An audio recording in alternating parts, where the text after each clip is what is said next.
Hey there. Hi. Hi.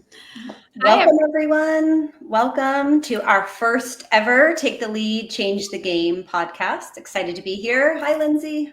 Hi, Mindy. How's it going? It's nice to see you, although we were just on. This is you 2 seconds ago. Well, welcome everyone to our first ever podcast. Lindsay and I are going to share some things today with you, sort of the why we're here, what we hope to bring to this space and to this conversation, and how we're hoping to build a community, both with software leadership and sort of with our own individual organizations and what we hope to offer to the community. This is, like I said, our first podcast. So we're going to be doing these every week, same time, same place. We'll go live. We will share on various social media outlets. And so we hope you can engage with us. Please use the comments. So we get to see your comments as you're watching us, which is pretty cool. And we will be as responsive as we can. So Lindsay, anything you want to say about kind of what to expect with this podcast? No, I mean, I think you pretty well covered it. I think, one of the things when you and I, Mindy, were talking about, what are we going to do? Should we do like 60-second Instagram clips, or like, how do we utilize TikTok? We feel so, I'm like, what's TikTok? But one of the, moments that jumped out at me when we were talking about why we're doing this is you and I had a conversation about imposter syndrome. And I was saying, like, imposter syndrome, so many women struggle with it. And you were like, well, I don't even think imposter syndrome is real. I think it's like a social construct that sort of feeds into, this sort of gendered idea of women in leadership. And I thought to myself, first of all, I want to have that conversation with you. Second of all, there's no way that we could ever articulate both of our thoughts and opinions in like 60 seconds on Instagram. So this podcast was born. Super excited to be here, and super excited to chat with you a bit later about goals. Yeah, awesome. And for those of you joining us, obviously for the first time, because we're here for the first time, please feel free to chat with us. Also, after this, feel free to reach out to us. You can find us on Facebook, Instagram, LinkedIn. We will be having a TikTok feed. Us 40-year-old ladies are going to get it together and get over there on TikTok. And so feel free to engage with us. This is really a community, and we like to give back to our community, not just physically locally in Austin, but around the country, to lawyers across the country, women in business, professional women. And so we're excited to bring that. So make sure you contact us if you have suggestions for topics. If there's something you really would love to hear our thoughts on, please suggest it. And like Lindsay said, this was born out of a conversation, and some conversations cannot be 30 to 60 seconds long. And we're in this really fast-paced environment of a lot of like very small nuggets of information. And I love those just as much as anybody, but I also really like having a little bit longer discourse. And so these sort of 20-minute sessions are going to be our opportunity to dive into things, to talk about things. We may have guests. We may interview folks. We may just use some of the topics you suggest to us. So come along. I want to invite Lindsay to tell us about herself so that you all get to know her, what's her why, who she is, and then I'll introduce myself the same way, and then we're going to dive into a little bit about software and some of the goals. Yeah. So my name's Lindsay Goldford Gray. I was born and raised in St. Louis in the Midwest, college in California, law school in Colorado, then back to St. Louis for my husband to do a graduate program, and then moved to Austin a little over 8 years ago. So we've been Austin natives, spend a decent amount of time in Colorado as well, but call Austin home. I started my legal career as a public defender, which is actually something Mindy and I share. We both sort of started off our careers representing individuals accused of crimes who could not otherwise afford a lawyer. That's where our sort of professional similarities ended for quite some time. I started doing immigration law after my first daughter was born. I really wanted a career that was sort of less adversarial, less stressful, and had a little bit more flexibility. So I started my own law firm and built that up in St. Louis. had a couple of partners, some staff. And then when we moved to Austin, I opened up a branch of that firm in Austin, continued to have a partner who then actually moved away from St. Louis herself. And so I was solo again. And then ultimately in Austin, decided to start a nonprofit. So it went kind of a different direction and started a nonprofit mentoring and training lawyers that are representing asylum seekers and other refugees and immigrants pro bono.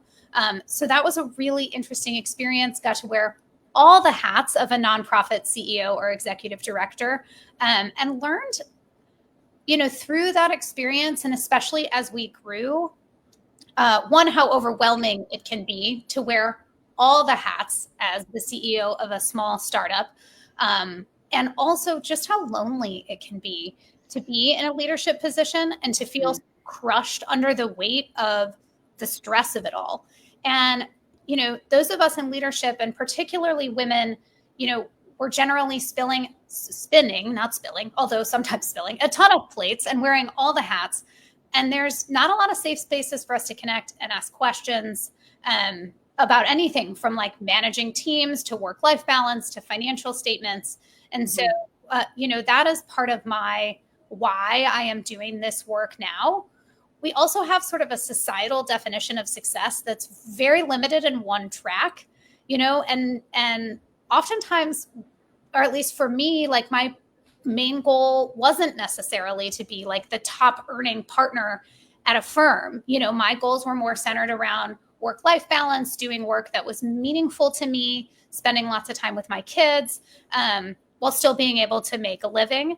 And so that's kind of part of my why too, is like sort of to the name of this podcast, like I don't have to play by those rules. I don't really want to play that game. I want to play my own game, but society is telling me that I have to play this game. And so let's change that. So that's a little bit about me and my why. Awesome. Thank you. And it's really funny because when Lindsay and I first met, I don't think we realized we were both public defenders. And so we share, and any of you who have ever done public defense work, we're a special breed. And so it's interesting that we've come together, but love to hear your story. And I do want to highlight one thing that Lindsay said is, it can be really lonely at the top. I do a lot of work with CEOs across the country. All CEOs are lonely, men, women, otherwise. However, men have a lot more spaces. So there's a lot of these, CEO roundtables. There's a lot of male-dominated leadership programs. I know a lot of them in Austin, where men get together and they collaborate. They kind of share their fears. They get very deep. It's fantastic for them. And there's not really that space for women. And so we're making that space. So we are taking the lead, changing the game. We are going to and are creating that space in Austin for women leaders. We don't need to be lonely. We can change the game. It doesn't need to feel that way. So highlight that. So I'll introduce myself. My name is Mindy Lindsay. I come from Utah, the mountains in Utah.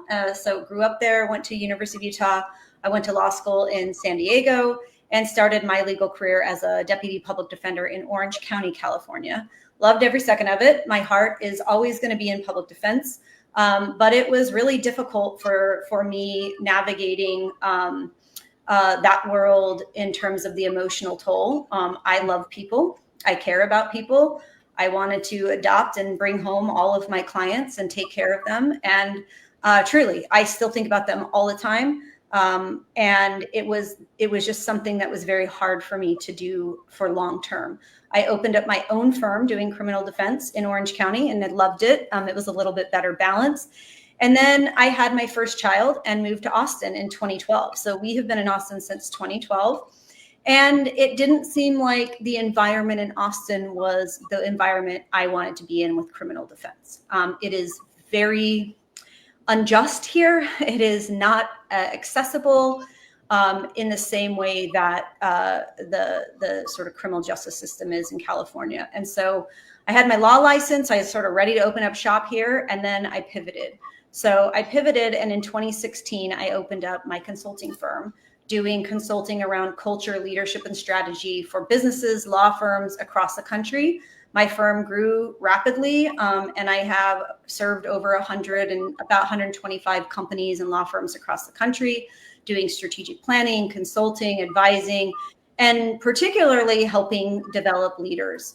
I do some private one-on-one coaching, which has been awesome. A lot of the people who hire me want to become the CEO, want to become the chief legal officer, want to move up to the managing partner, and I help get them there. So that's been so fun, so fantastic. Everything I do is really aligned with my passion, my purpose, my talents, and to make sure it is going to serve me, my family, and everyone around me well.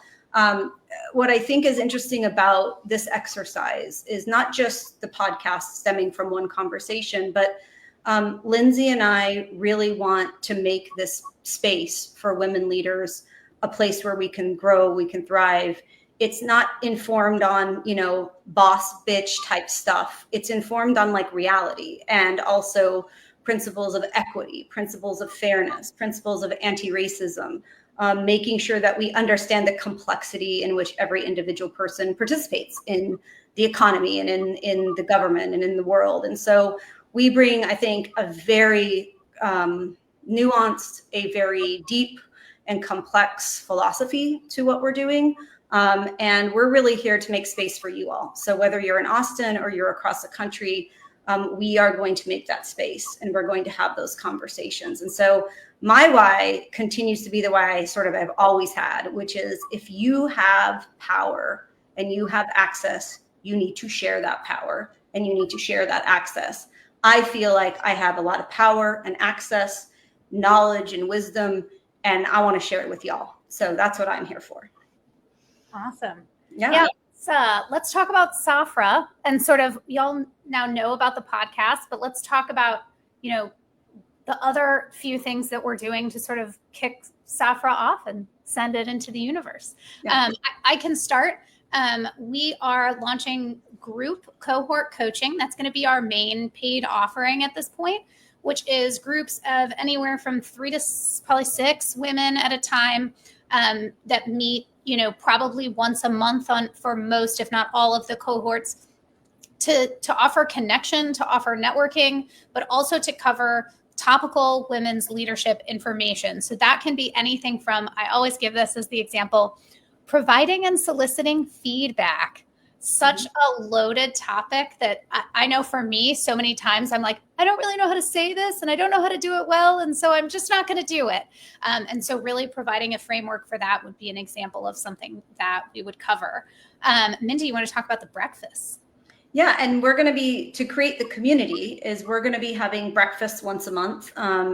Drop kids off at school, get your first emails out the door, and then come join us for breakfast, where we'll just get together in community. We'll likely have sort of a theme for that breakfast, but really this is the space we want to create. And who knows where this goes, but there are a lot of male spaces, male only breakfasts, and not that they're being discriminatory, but they have carved that space. So we need to carve our space, and we're going to get together, and leaders across industries. So this is not just for lawyers. This is across industry.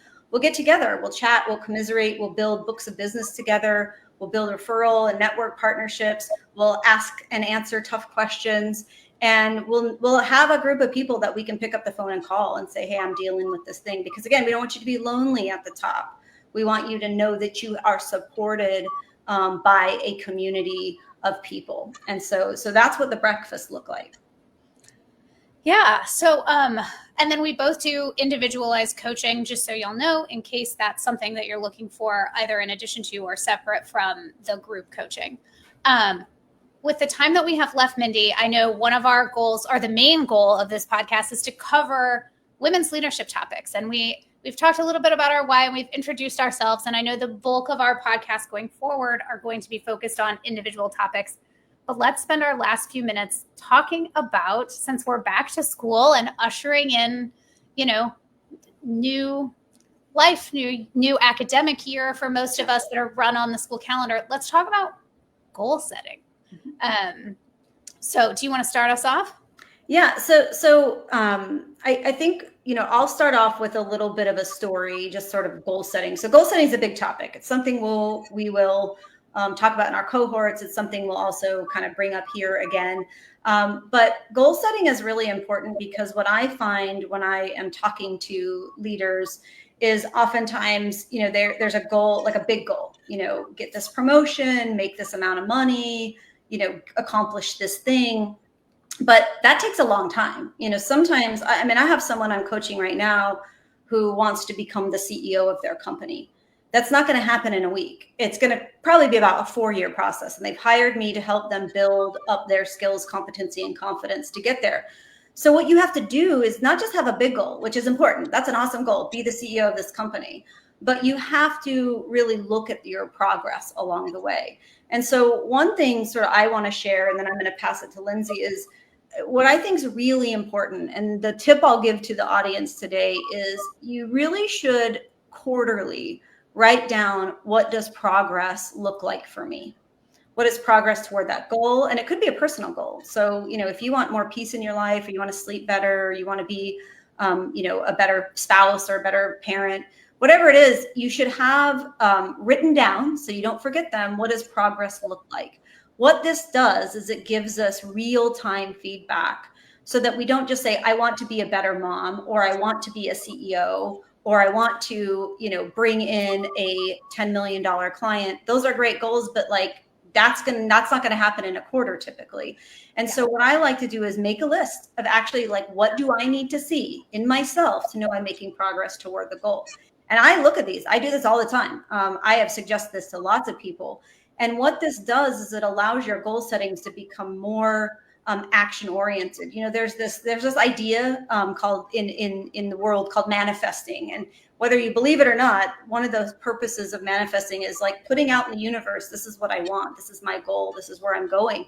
But you don't just get to say it. I want to be, you just get to say these things. You have to then do things. You have to take what a lot of people call inspired action. You have to set the goal, take inspired action, watch your progress, and then really have gratitude to yourself that you're making progress in the support. So that's, one kind of quick thing about goals. And we're definitely dive into this topic more. Lindsay, I know you had a good observation as well about goals. Yeah. Something I have heard previously is you make, 3 different levels of goals as well. So you have your sort of natural goals for the month or for the week or for the quarter, or for the year, that are goals that you're pretty likely to achieve, right? These are just sort of my benchmarks of things I want to go after. Then there's the stretch goals of, well, I think I can do this. I'm not sure, but this is just a little bit beyond my normal reach. And then you have the dream, right? And, I hadn't thought about this too much in a while. And I actually set a personal goal for myself last year, which was to complete a half Ironman in June of this year. And I chose the Boulder half Ironman, which is a little bit scary because there's a lot of elevation gain in the Boulder half Ironman. But I started training. I didn't register because the registration fee is actually quite expensive. And I was like, well, I'm just going to see how it goes. And then, kind of in the early spring, I was struggling with a calf injury. So I didn't register. And then I had recovered and I still didn't register. And it really hit me that I was super terrified of failing. That I didn't know that I could do it, that I had practiced and that I had done all of this work. But really at the end of the day, my body was going to do what it was going to do. And either it was going to be able to finish or it wasn't. Mm-hmm. And so I delayed registering over and over again. And it really made me reflect on the fact that I don't set too many dream goals. And I honestly don't set too many stretch goals, right? I like to play it safe in this little box of I know I can do that. I'm going to go after it. And I did it. It was great. I did register. Congratulations. And I was able to get it done in the allotted time frame that they give you. And so for me, I think it just made me realize that I need to set more stretch and dream goals and manifest them and speak them out into the universe and make them known. It makes me think about Faith, I think it's Kepignon, so apologies if I'm not pronouncing this correctly, but the fastest woman in the world, the woman to run the mile in the fastest time ever, she holds the world record, recently, meaning like probably a year or two ago, had decided that she wanted to try to break 4 minutes in the mile. No woman has ever done it. Nike sponsored her. She trained and trained. It was this huge event this summer with thousands of, I mean, probably millions of people watching. She had more than 10 pacers, announcers, and she was going to try to break 4 minutes. And she went after it and she missed. She ran about a 4:06. And honestly, I found myself watching it and I was just sobbing because she really went after something and she let everyone know and she did everything she could and she missed and she did it with so much grace. And the way that she handled it and the way that everyone that was there handled it was not like, oh, I wonder why she failed, right? Which is such the way that we talk these days. And it was reframed and so beautiful. And I took a big lesson from that. And I hope that my kids did too. Yeah. And I think it's a great story because that's really what we're trying to do here, is to create a community where we can take those risks, and we're not doing it by ourselves. She didn't do that alone. Ultimately, you have to run your own race, but we're going to create a community where we get together and we push each other. And, I'll be pushing Lindsay to not just do the safe thing. She'll be pushing me. I'll be pushing you all. You all will be pushing us. And I think that's the beauty of this space that we're creating with Safra, the cohorts, the breakfast, this podcast. It's something that Lindsay and I have been doing. So this is nothing new, but we've just really combined the forces. And part of that is the risk. Part of that is that thing of let's do it. Let's try something new, put ourselves out there. And so we're really happy to be here with you. We're really grateful. There's so many supporters. So thank you to the supporters. But yeah, come with us, come to breakfast, come to, join one of our cohorts, call us if you need anything, call us into your organizations. But yeah, let's take the lead, change the game. Lindsay and I here to support you, and we're excited to learn from you too. Yeah. So reach out to us on social, and we will be back next week at noon, and we hope to see you there. Awesome. Bye, everyone. Bye, everybody.